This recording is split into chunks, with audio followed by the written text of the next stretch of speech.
For a long time, the galaxy had been a silent observer. Across thousands of star systems, species rose and fell like waves on a cosmic shore. Empires expanded, conquered, and crumbled. Civilizations, no matter how advanced, were swallowed by time, and the rest of the galaxy barely blinked. And then came the Threni. They weren't the strongest or the most intelligent species in the known systems. They were small, frail, even considered backward by some. They're a quiet, peaceful race that lived in the shadow of the Zox dominion, a brutal imperial power, known for enslaving or erasing anyone who stood in their path. The Threni didn't stand in their path. They knelt, they begged, and the galaxy watched. The United Galactic Assembly, the so-called guardians of peace and order, sent a strongly worded statement. Nothing more. No fleets, no ambassadors. Not a single ship moved to help, because helping the Threni wasn't profitable. They had no rare minerals, no powerful technology, no strategic space lanes, just their music, their culture, their compassion. They were artists and dreamers, not warriors, the kind of race that composed symphonies while their world was burning. For 5 long cycles, the Zox stripped their planet bare, ripped apart cities, melted forests, enslaved families, and turned temples into factories. And the galaxy did nothing. But someone was listening. On a blue planet tucked far away in the Orion Arm, the cries of the Threni reached the ears of a species no one expected to act. A species that hadn't even been part of the Galactic Assembly for more than a single generation. Humans. Now, humanity wasn't powerful by galactic standards. Their technology was a patchwork of salvaged alien engineering and reckless innovation. Their political system was unstable. Their military was undisciplined. And their diplomats had a bad habit of punching people in negotiations. But they were stubborn, so damn stubborn. And above all, humans had a strange way of picking sides in a fight that wasn't theirs, especially when it came to bullies. So, when a Threni refugee ship, barely functioning, drifted into human-controlled space and transmitted one final message, a child's voice whispering, "Please help us, they're killing everyone," it hit something deep. It stirred a storm inside a species that had once burned its own planet in 2 world wars, but still came out swinging. At first, Earth's leaders argued like they always did.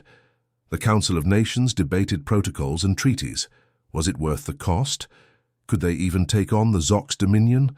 The answer was obvious, no. But humanity had a habit of doing what didn't make sense. And somewhere in the back row of that heated council meeting, a weathered old general, Admiral Cale Branson, stood up, looked every representative in the eye, and said one line that would change everything. "If we let this happen, we're not worth the air we breathe." And just like that, the vote swung. Within weeks, a fleet of human warships, still smelling of fresh paint and old earth metal, was dispatched into the heart of Zox territory, not for conquest, not for glory, but for a people the galaxy had written off. The official mission was labeled Operation Emberlight. Unofficially, among the soldiers and pilots, it was known as something else, the rescue that shouldn't work. The fleet wasn't big, 12 ships total. Most other civilizations laughed at it.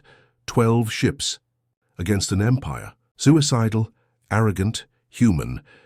But those ships weren't normal. Each one carried not just soldiers, but volunteers, engineers, medics, translators, people who had watched the refugee transmission on their screens and couldn't sleep after. People who had scraped together every credit, taken every risk, left families behind, just to stop a genocide they didn't even witness. And as they crossed into Zox space, the galaxy watched again, this time with interest. They expected humans to fail. They expected them to scream. They expected another tragic chapter in the galactic archives. What they didn't expect was for Earth's 12 ships to tear through the first blockade like wolves through paper. No warning, no hesitation, no mercy. The Zox laughed at first, until the humans jammed their comms, hijacked their navigation systems, and turned their own satellites into orbital missiles. They called humans undisciplined. Until squads of Earth soldiers, each unit a chaotic blend of languages and cultures, moved like a single creature, fast and brutal, clearing city blocks in minutes. They called humans weak, until a single Earth destroyer took down a Zox dreadnought by flying straight into its hangar bay and detonating from the inside. By the time the human fleet reached the last Thrani city, burning and surrounded, the Zox weren't laughing anymore, and that's when it happened. The Thrani had never seen humans before, never touched one. But when they looked up and saw those strange two-eyed creatures wrapped in battle armor pulling children from fire, building barricades, shouting orders in 50 languages, they wept, not just from relief, but from shock, from the insane, impossible truth. Someone came. Someone actually came for them, and all across the galaxy, on silent space stations, in grand halls of indifferent diplomats, in the back alleys of neutral planets, beings watched in stunned silence as Earth's smallest fleet turned into a spearhead of vengeance. The galaxy had watched the Thrani die, but now humanity had entered the fight. Smoke still hung over the shattered skyline of Thrani's prime as the last Zox transports fled into orbit. They left behind scorched buildings, broken machines, and the quiet aftermath of something the Thrani had never imagined possible: hope. Admiral Cale Branson stood on the ruined balcony of what used to be the Temple of Echoes, overlooking the scorched capital. His armor was scratched, his face was lined with exhaustion, and his right arm was locked in a crude brace, shattered during the last push through the Eastern District. But he stood tall, watching rescue crews scatter like ants below, tending to the wounded, digging through debris and setting up temporary shelters. Behind him, Commander Rhea Valen approached with a data slab. "Sir, confirmed casualties, 217 soldiers, 3,500 civilians. We've stabilized 60% of the capital. The rest, it's bad." Kyle nodded slowly, his jaw tightening. "And the Zox? Retreating, regrouping maybe. They didn't expect resistance, and they sure as hell didn't expect us." Kale's eyes narrowed toward the sky. "They'll come back." "Absolutely," Rhea replied, "with a fleet. This time." That was the thing about the Zox Dominion. They didn't accept humiliation lightly. The humans hadn't just resisted, they had embarrassed them. 12 Earthships had toppled 3 major command outposts, broken a siege, and rescued thousands in less than 72 hours. That kind of story spread fast, too fast. And now, the rest of the galaxy wasn't just watching, they were talking. On the Thrani homeworld, makeshift camps began to take shape. Human engineers powered up clean water systems using salvaged fusion cores. Doctors, human and Thrani alike, worked side by side in open-air hospitals. Children stared wide-eyed at the humans in their bulky suits, clutching ration bars and blankets like treasures. But there was fear too. Deep, quiet fear, because everyone knew this was only the beginning. That night, Kyle stood in the command tent, listening to encrypted transmissions from the human home fleet. Back on Earth, protests had erupted, some in support, others furious at the cost. Supplies were stretched thin, resources low. And even worse, the Galactic Assembly had issued a statement condemning Earth's unauthorized military interference in Zox territory. Humanity has overstepped its mandate. Let the systems govern themselves. War is not the answer. Cale read the statement twice, then deleted it. They'd said nothing when the Thrani were being burned alive. And now they wanted Earth to sit down and shut up. Not happening. The next day, the sky darkened. First it was static, then flickers on the edge of orbital sensors, then the full sweep, a Zox retaliation fleet, 27 ships strong, coming in fast. "They're coming in hard," Rhea said, staring at the monitor. 3 dreadnoughts. Multiple frigates. We're outgunned, outnumbered 5-1. Kyle looked around the command tent at the officers and civilian volunteers, engineers with grease on their hands, medics who hadn't slept, refugees too scared to breathe. "We hold the line," Cale said. "Sir," Rhea began, "we don't have a line." "Then we draw one." There was no backup coming. Earth's reinforcements were still 3 days away, and they wouldn't make it in time. It would be them, 12 battered human ships, some barely flight-worthy, against a Zox hammer meant to crush rebellion. That night, as the civilians slept, Uneasily in shelters, the humans moved like shadows, preparing for a fight that looked suicidal on paper. But they weren't afraid.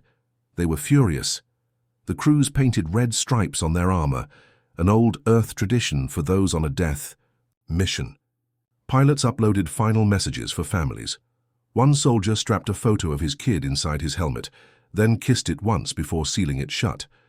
And Kyle, wounded, limping, climbed into the bridge of the SS Rathborn, Earth's last heavy destroyer, and powered up the guns himself. Above them, the Zox fleet dropped into low orbit. They didn't open communications. They didn't send warnings. They were here to exterminate what Earth had saved. But Earth didn't wait. The Rathborn fired first, sending a barrage of kinetic rods straight through the lead Zox frigate. No fancy energy weapons, just raw, furious, dumb human engineering. Steel moving faster than sound. The frigate exploded in silence. Then the sky ignited. Human corvettes weaved through enemy fire like hornets. Zox dreadnoughts tried to lock on, but the human ships moved erratically, disorganized, chaotic. But that chaos was by design. It confused the Zox. They couldn't predict it, couldn't counter it. One ship, the SS Mercy, was lost in the E. First wave, taking 2 fighters with her in a blinding burst of light, but the rest fought like they had nothing to lose, because they didn't. Down on the ground, Thraney civilians watched in awe as streaks of fire danced through their atmosphere. For the first time in generations, the sky wasn't full of terror.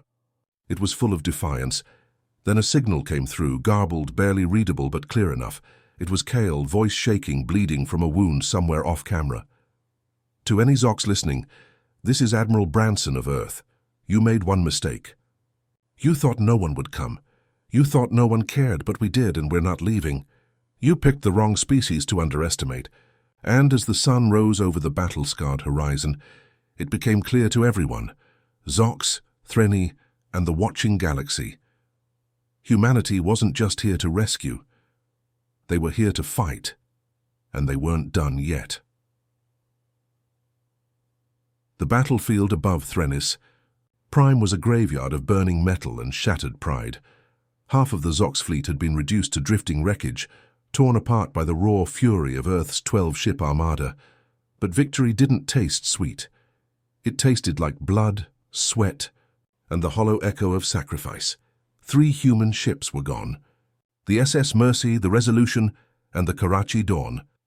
Hundreds of crew lost, more wounded. The remaining ships were running on patched-up systems, cracked hulls, and pure adrenaline. And still, they stood between the Zox and the last free Thraney city. Inside the medical tents below, chaos ruled. Bodies lined up in rows, some alive, others covered in silver sheeting. Medics moved like ghosts, stitching, injecting, whispering soft comforts to people who couldn't hear them anymore. Commander Rhea Valen knelt beside a young Thraney girl whose arm was crushed in a collapsed building. The child didn't cry. She just stared, wide-eyed and silent, gripping a torn scrap of fabric bearing the Earth insignia. "She won't speak," the translator whispered. "She doesn't have to," Rhea said softly. "She's already told us everything." Outside the tent, refugees gathered in quiet clusters. A few tried to sing, their ancient haunting music rising faintly over the ruins. Others just watched the sky, unsure if the next explosion would be their last. But the real war wasn't up there anymore. It was down here, shifting like a storm. That night, the second wave arrived, not from Zox space, but from Earth. Not warships. Not fleets, people, hundreds of them pouring out of converted cargo vessels. Volunteers, rogue traders, retired soldiers, off-world engineers, even ex-prisoners with debts to pay. People who had watched the holovids of the battle and made their choice. They didn't ask permission. They didn't wait for orders. They came to help. Kale stood at the landing site, still bandaged, leaning on a cane made from a salvaged rifle barrel.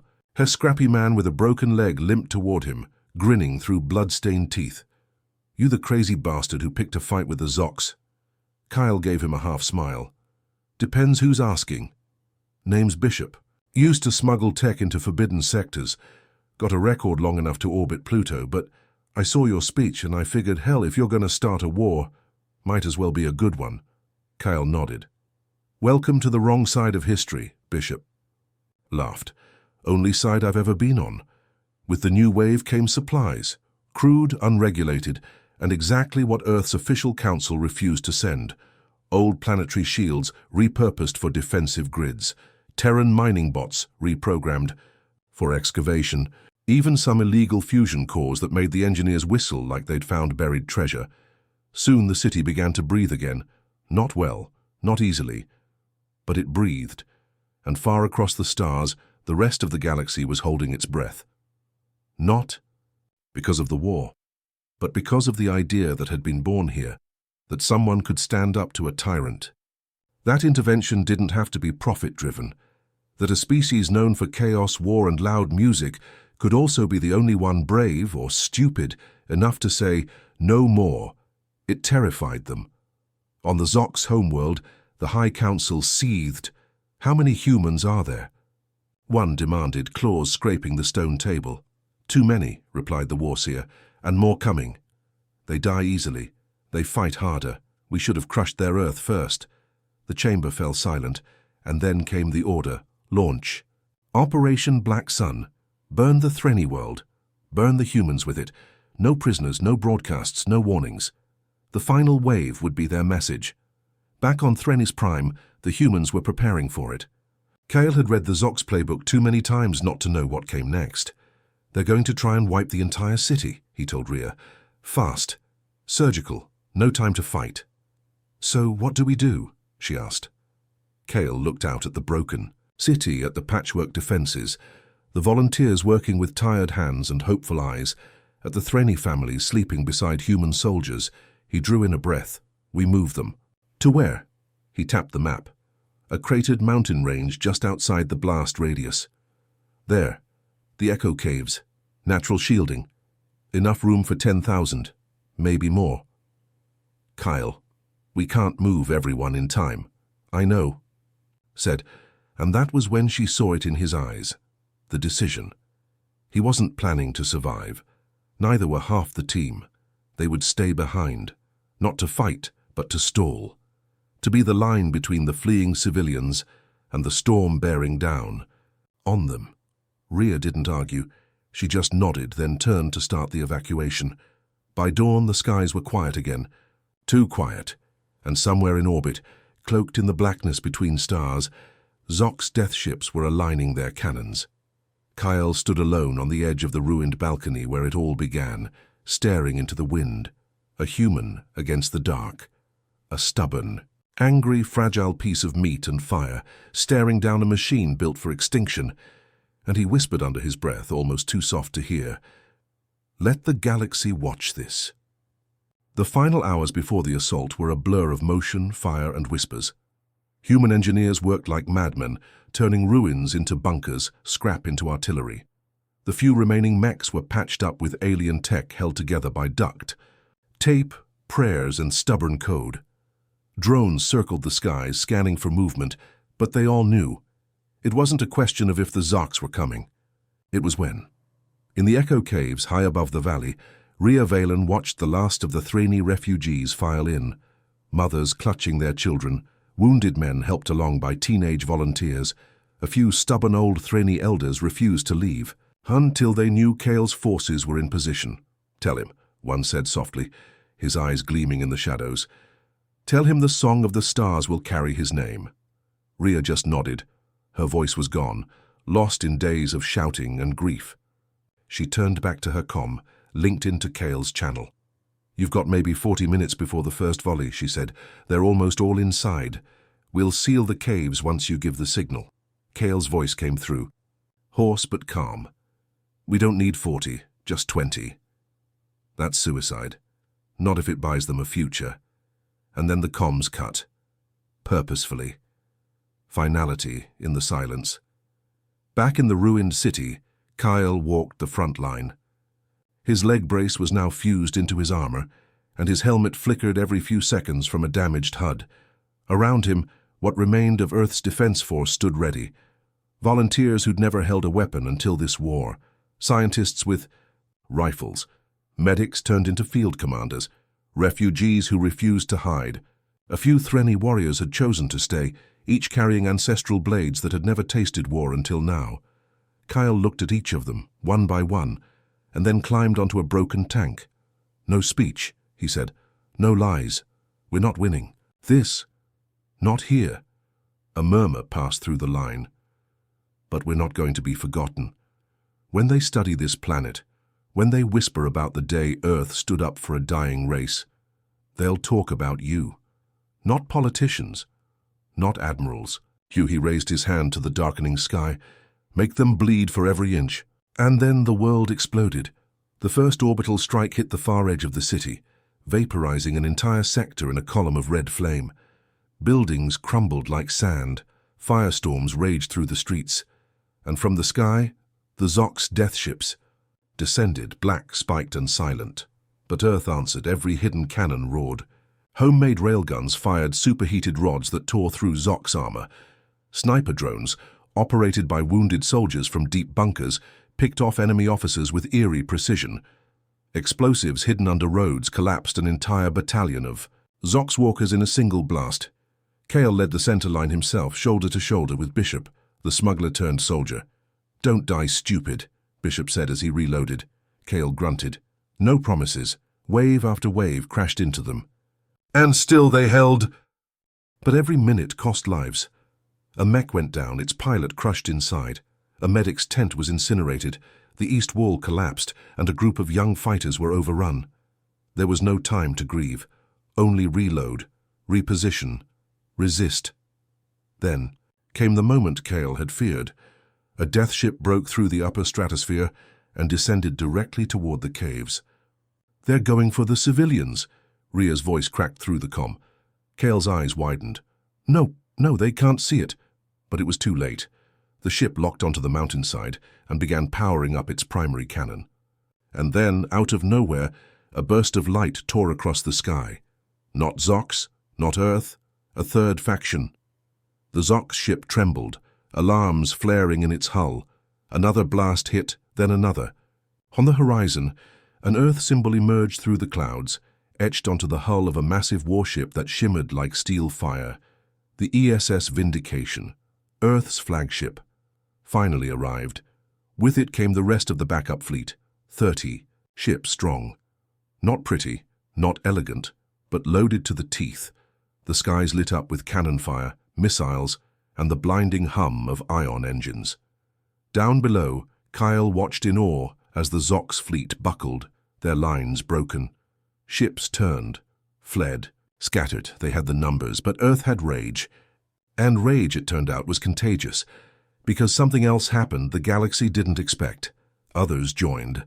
A pirate syndicate from the Riva sector jumped in, blasting a Zox frigate out of orbit for no reason other than fun. Then came 2 former assembly nations, long neutral, firing at the Zox from the rear. Smugglers, rebels, mercenaries, all pouring in.